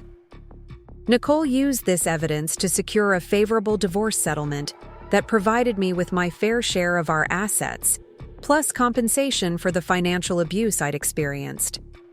David's attempts to portray me as mentally incompetent backfired when the court saw documented evidence of his systematic deception and medical interference. 6 months after leaving David, I was living in my own apartment near downtown Austin, managing my diabetes independently with excellent blood sugar control, and rebuilding my graphic design business without anyone questioning my professional decisions or financial priorities. The apartment was small but mine, furnished with pieces I'd chosen based on my own preferences rather than someone else's aesthetic vision. The difference in my health was remarkable. My A1C had dropped to 7 indicating excellent diabetes control. I'd lost the weight I'd gained during David's management period, my energy levels had stabilized, and I no longer experienced the frequent blood sugar swings that had characterized the last years of our marriage. Dr. Park was thrilled with my progress and impressed by how quickly my health had improved once the medical interference ended. More importantly, I'd regained confidence in my own judgment and decision-making abilities. The constant second-guessing and self-doubt that had characterized my final years with David had been replaced by trust in my own experience and capabilities. I was making decisions based on my own values and priorities, rather than trying to anticipate and accommodate someone else's reactions. Emma and Tom had become even closer friends through the crisis, and Emma often reminded me how much stronger and more confident I seemed compared to the anxious, uncertain woman who had shown up at their door that night. "You're yourself again," she said one evening over dinner. "The person you were before David convinced you that you needed managing. The legal resolution of our divorce included a restraining order that prohibited David from contacting me or interfering with my medical care. He'd moved on to a new relationship quickly, and according to mutual acquaintances, he was already positioning himself as the helpful partner who could assist his new girlfriend with managing her finances and life decisions. The pattern was depressingly predictable. Dr. Martinez helped me understand that David's behavior wasn't personal to me or motivated by actual concern for my well-being. Controlling abusers are attracted to people they perceive as vulnerable or in need of assistance, she explained. Your diabetes wasn't the cause of his abuse. It was simply the tool he used to justify and implement control. This perspective was liberating because it helped me understand that David's abuse hadn't been a result of my inadequacy or failure as a partner. I hadn't somehow invited or deserved medical interference by having a chronic condition. David had targeted my diabetes for control because it was a visible vulnerability that he could exploit while claiming helpful intentions. A year after leaving David, I received a call from Emma with concerning news. David's new girlfriend had been hospitalized for complications related to her lupus, and mutual friends were saying that David had been managing her medication schedule and treatment plan. The pattern was repeating with a new victim, and I felt obligated to try to warn her about the dangers of David's medical interference. Through careful intermediaries, I was able to share my story with David's new partner and connect her with resources for recognizing and escaping medical abuse. Whether she would be able to use that information remained to be seen, but I felt responsible for trying to prevent another woman from experiencing the dangerous control that had nearly cost me my health and potentially my life. My own life had evolved into something I couldn't have imagined during the controlled years of my marriage. My design business was thriving, with clients who respected my expertise and creative vision. I was dating again, slowly and carefully, having learned to recognize red flags around control and manipulation. Most importantly, I was managing my diabetes with confidence and success, working in true partnership with Dr. Park to maintain optimal health outcomes. The experience had taught me that medical abuse was a serious form of domestic violence that often went unrecognized because it was disguised as care and concern. I'd become involved with organizations that educated healthcare providers about recognizing signs of medical interference and supporting patients who might be experiencing abuse disguised as help. Looking back on my marriage to David, I could see how gradually the control had developed and how skillfully he'd disguised abuse as assistance. The progression from helpful partner to dangerous controller had been so subtle that I'd lost track of my own autonomy without recognizing what was happening. But the experience had also shown me my own resilience and capacity for reclaiming control when my survival depended on it. Standing in my own kitchen 2 years after leaving David, preparing my own breakfast, and managing my diabetes according to my own schedule and medical guidance, I felt profound gratitude for the people who had helped me recognize the danger and find the courage to prioritize my safety over my marriage. Emma, Dr. Park, Dr. Martinez, and Nicole had all played crucial roles in helping me escape a situation that could have been fatal if it had continued to escalate. The insulin pens in my refrigerator, the glucose tablets in my purse, and the blood glucose meter on my counter were no longer tools that someone else controlled or monitored. They were simply the supplies I needed to manage a chronic condition that was part of who I was, but didn't define my worth or determine my independence. For the first time in years, my medical care was truly my own, and that autonomy felt like the most precious freedom I'd ever experienced. The morning I realized I'd been free from David's control for exactly 3 years, I was sitting in my new home office, a converted bedroom in the downtown Austin loft I'd purchased 6 months earlier.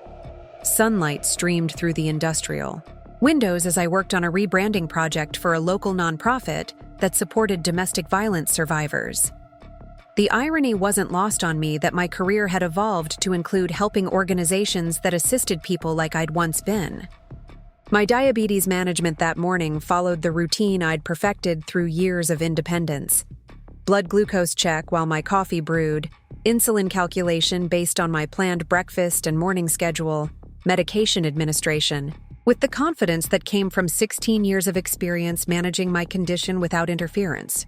The simple autonomy of these decisions still felt precious, even after years of practicing them freely. Dr. Park had been amazed by my long-term health outcomes during my quarterly appointment the previous week. "Sarah, your diabetes control has been consistently excellent for 3 years now. Your A1C hasn't been above 7.0 since you divorced David, and your complications screening shows no signs of progression.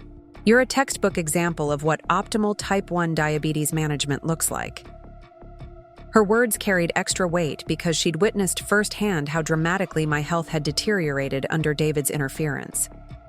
The contrast between my current health status and the crisis period of my marriage was stark enough to serve as compelling evidence in the educational presentations I'd begun giving to healthcare providers about recognizing medical abuse.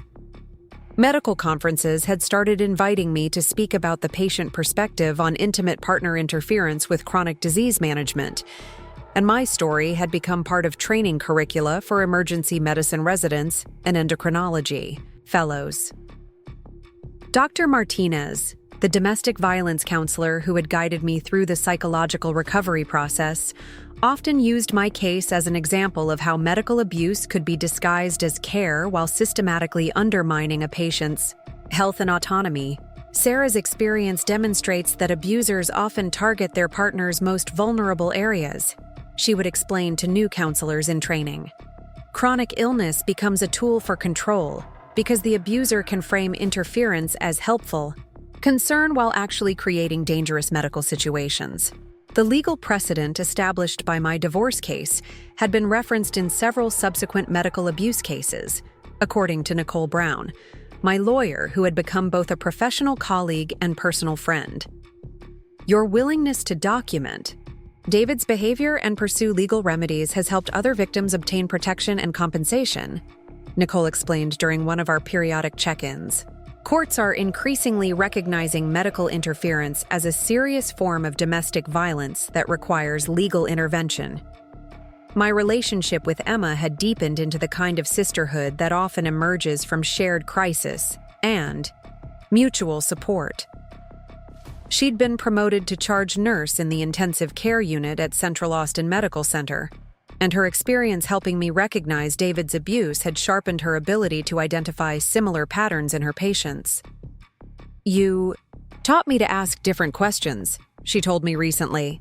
"Now, when I see patients with chronic conditions who seem anxious about their care or whose family members are overly controlling, I know to dig deeper into the home dynamics."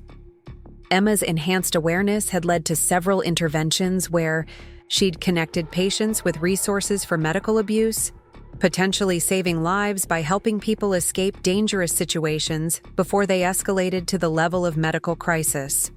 Her hospital had implemented new protocols for screening patients with chronic conditions for signs of medical coercion, using guidelines developed partly from lessons learned through my experience. Tom had become an unexpected ally in my advocacy work, using his technology background to help develop secure communication systems for domestic violence survivors who needed to coordinate medical care without their abuser's knowledge. "Your story made me realize how many ways abusers can interfere with their victims' health care," he'd explained when volunteering to help design encrypted platforms for medical communication. "Technology can be part of the solution if we design it thoughtfully." The nonprofit organization I'd helped establish, Medical Autonomy Alliance, had grown from a small support group into a recognized resource for healthcare providers, legal professionals, and survivors of medical abuse. Our website provided information about recognizing signs of medical interference, resources for safe healthcare planning, and connections to legal and counseling services specifically trained in medical abuse cases. Dr. Rebecca Martinez had joined our advisory board, lending her professional expertise to our educational materials and training programs. Together, we developed screening tools that healthcare providers could use to identify patients who might be experiencing medical coercion, along with protocols for safely intervening without putting patients at additional risk. The financial Recovery from my divorce had provided me with resources to pursue advocacy work alongside my design business, creating a portfolio career that felt meaningful and sustainable. David's hidden financial deceptions had ultimately worked in my favor, as the court's discovery of his secret accounts and insurance fraud had resulted in a settlement that provided both immediate security and long-term independence. My design business had evolved to specialize in work for healthcare organizations and advocacy groups, combining my professional skills with personal understanding of medical and legal systems. Clients appreciated my ability to translate complex healthcare concepts into accessible visual communications, and several major medical centers had hired me to develop patient education materials about chronic disease management and patient rights. The personal growth that had emerged from surviving David's abuse extended far beyond practical independence into fundamental changes in how I approached relationships and decision-making. Dr. Martinez had helped me understand that recovering from psychological abuse required rebuilding trust in my own judgment and learning to recognize healthy versus unhealthy relationship dynamics. Dating again had been a gradual process, complicated by hypervigilance about control patterns and manipulation tactics. But the self-awareness I'd developed through counseling and advocacy work had actually made me a better partner, more capable of clear communication and healthy boundary setting. I'd learned to distinguish between supportive interest in my health and controlling interference with my medical autonomy. My current relationship with Marcus, a veterinarian I'd met through mutual friends at Emma's birthday party 8 months earlier, represented everything I'd learned about healthy partnership. Marcus had type 2 diabetes himself, which meant he understood chronic disease management without trying to control mine. He asked thoughtful questions about my diabetes care, the way someone might ask about any important aspect of a partner's life. But he never suggested changes or improvements to my well-established management routine. The contrast between Marcus's respectful interest and David's controlling interference was so stark that it had initially made me anxious. I keep waiting for him to start having opinions about my insulin dosing or my doctor's appointments. I'd confessed to Dr. Martinez during one of our sessions. It feels too easy, too healthy. Learning to accept healthy relationship dynamics after years of abuse had required conscious effort and professional support. Marcus's response when I'd finally shared the full story of my marriage to David had been appropriately horrified and supportive. "I can't imagine using someone's medical condition as a tool for control," he'd said. "Your diabetes is part of who you are, but it's your condition to manage. The fact that David interfered with your insulin access could have killed you." His clear recognition of the danger I'd faced validated my decision to leave and reinforced my confidence in my current judgment about relationships. The educational work I'd been doing had expanded beyond healthcare settings into law enforcement training, as police departments recognized the need to understand medical abuse as a form of domestic violence requiring specialized response. "Officers often don't recognize medical interference as criminal behavior," explained Detective Lisa Wong, who'd invited me to speak at her department's domestic violence training program. "They see someone expressing concern about their partner's health rather than someone endangering their partner's life." My presentation to Detective Wong's unit had focused on the practical aspects of investigating medical abuse cases, including how to document evidence of medication tampering, interview victims safely, and coordinate with healthcare providers to assess medical harm. Several officers had mentioned that my training had changed how they approached domestic violence calls involving chronic medical conditions. The ripple effects of sharing my story had reached into unexpected areas, including insurance industry reforms and pharmaceutical company policies. Insurance representatives had consulted with our organization about developing systems to prevent the kind of financial deception David had practiced, while medication manufacturers had implemented new safety features to prevent tampering with insulin pens and other critical medications. Dr. Park had become a regular collaborator in our educational efforts, speaking at medical conferences about the clinical indicators of medical abuse and the importance of patient autonomy in chronic disease management. Sarah's case taught me to pay closer attention to family dynamics during medical appointments, she'd explained during a recent presentation to endocrinology residents. When family members are overly involved in treatment decisions or when patients seem anxious about their care choices, those can be warning signs of medical coercion. The medical community's growing awareness of medical abuse had led to policy changes in major healthcare systems, including requirements for private patient consultations and enhanced documentation of family interference with medical care. My experience had contributed to these systemic improvements, potentially protecting future patients from the kind of dangerous control I'd experienced. One of the most rewarding aspects of my advocacy work had been connecting with other survivors of medical abuse, each with their own story of how intimate partners, family members, or caregivers had used their medical conditions as tools for control. These connections had led to a monthly support group that met at a community center downtown, providing a safe space for survivors to share experiences and strategies for maintaining medical autonomy. Jennifer, a woman in her 50s whose adult son had been controlling her arthritis medications to keep her financially dependent, had found the courage to seek legal help after hearing my story at a support group meeting. "I thought it was normal for family to help manage medical decisions," she'd explained. "I didn't realize that hiding my pain medications and questioning every doctor's appointment was actually abuse." Miguel, a young man whose controlling boyfriend had been diluting his HIV medications while claiming to help organize his pill schedule, had used resources from our organization to safely escape his relationship and reestablish proper medical care. "I was getting sicker and sicker, but he convinced me it was because I wasn't following the treatment plan correctly," Miguel had shared during a group session. "Finding out he'd been tampering with my medications was terrifying, but it also explained why nothing was working." These stories reinforced my understanding that medical abuse was far more common than most people realized, affecting patients with all kinds of chronic conditions and occurring in various types of relationships. The common thread was always the same: abusers targeting their victims' medical vulnerabilities while disguising control as care and concern.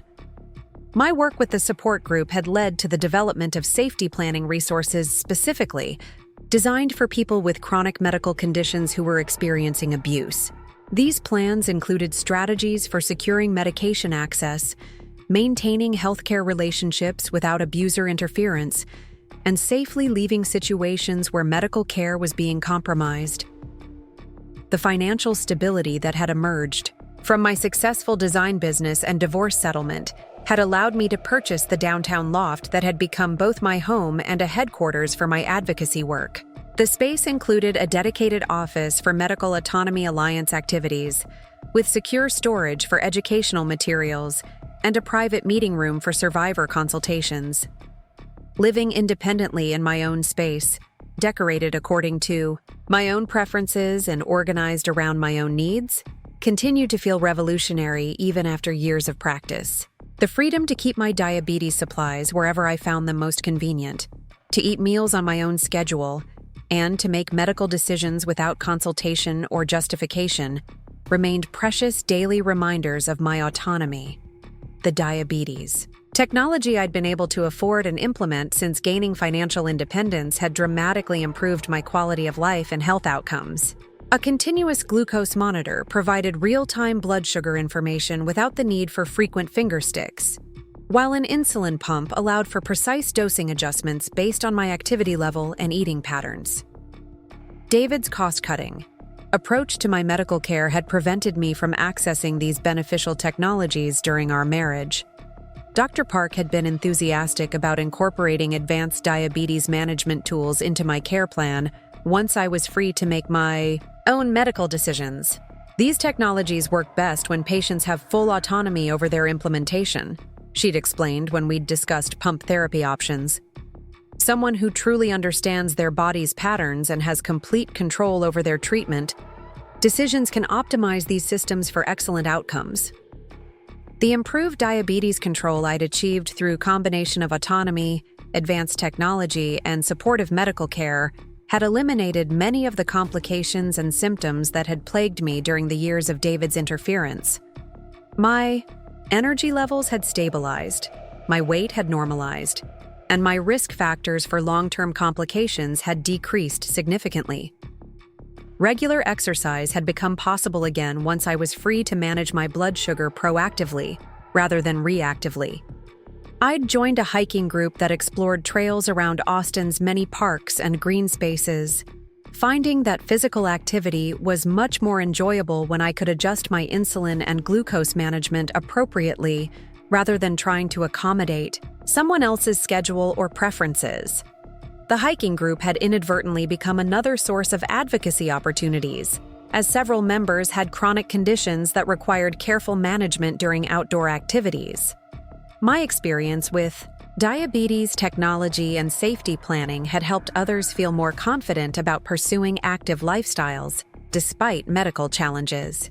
Travel had also become possible again, something that had been restricted during my marriage due to David's concerns about managing my diabetes away from home and familiar healthcare resources. I'd taken several solo trips to destinations I'd always wanted to visit, carefully planning diabetes management for different time zones and activity levels, but maintaining complete autonomy over all medical decisions. The most meaningful trip had been a visit to Seattle to speak at a national conference on domestic violence and healthcare, where I'd presented my story to an audience of medical professionals, social workers, and legal advocates from across the country. The positive response and the connections I'd made had led to additional speaking opportunities and consulting work on medical abuse prevention programs. Emma had accompanied me on that Seattle trip, combining her own professional development with moral support for my presentation. "Watching you speak to that audience about what David did and how you recovered," she'd told me afterward, "it was like seeing you fully reclaim your voice and your expertise. You went from being someone who couldn't trust her own medical judgment to someone who's teaching others how to recognize and prevent medical abuse." The transformation Emma had observed reflected the deep psychological healing that had occurred, alongside my practical recovery. Working with Dr. Martinez and participating in support groups had helped me understand that surviving abuse required not just physical safety, but also rebuilding self-trust and personal agency that had been systematically undermined. My current life represented everything I'd hoped for when I'd first called Emma from Dr. Park's parking lot 3 years earlier. Medical autonomy, financial independence, meaningful work, healthy relationships, and the confidence to trust my own judgment about decisions large and small. The path from that moment of crisis to this point of stability had required immense courage and extensive support, but it had been entirely worthwhile. The woman who had once hidden her blood sugar readings to protect David's feelings had become someone who spoke publicly about medical abuse prevention and helped other survivors reclaim their healthcare autonomy. The transformation was so complete that sometimes I struggled to remember how trapped and confused I'd felt during those final months of my marriage. Looking ahead, I was planning to write a book about medical abuse that would combine personal narrative with practical resources for survivors, healthcare providers, and legal professionals. Several publishers had expressed interest in the project, recognizing the need for comprehensive information about this under-recognized form of domestic violence.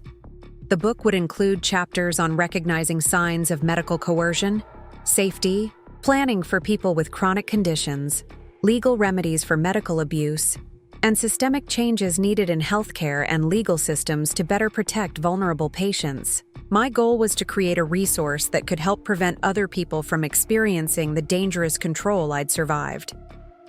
As I finished my work for the day and prepared my evening insulin dose, I reflected on how profoundly my life had changed. Since that terrifying night when I'd discovered David had hidden my glucose tablets, the journey from that moment of crisis to this point of empowerment had been challenging and sometimes painful, but it had led to a life that felt authentically mine in ways I'd never thought possible. The insulin pen in my hand represented not just medical necessity, but personal freedom, the fundamental right to make my own healthcare decisions without interference or control. That autonomy, hard won through legal battles and personal courage, remained the foundation of everything else I'd built in my independent life.